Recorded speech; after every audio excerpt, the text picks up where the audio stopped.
हो रोवता मान के भारा अरे गिरता नया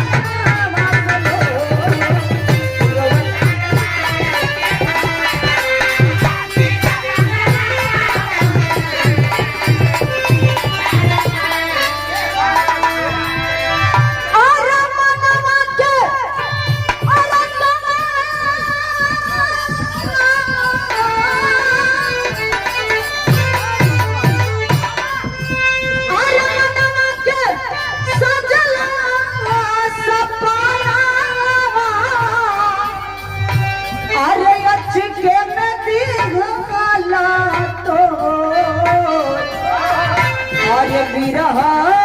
के आगी धाधा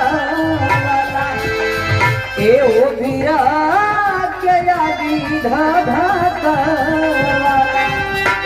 आ तोरी के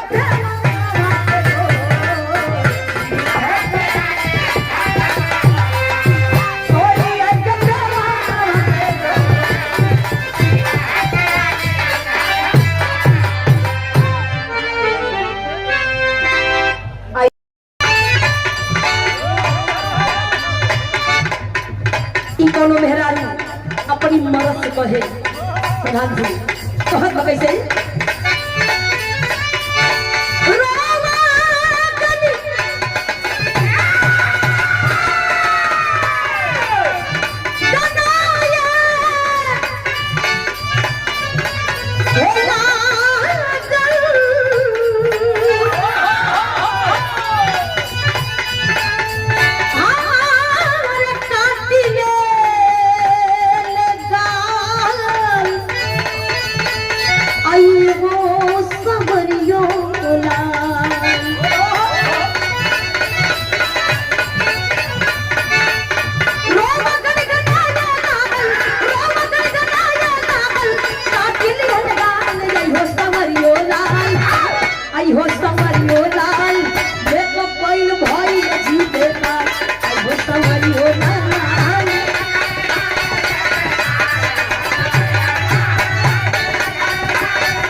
ये देखें ये 100 रुपए देकर के सम्मान आया है सोनम यादव जी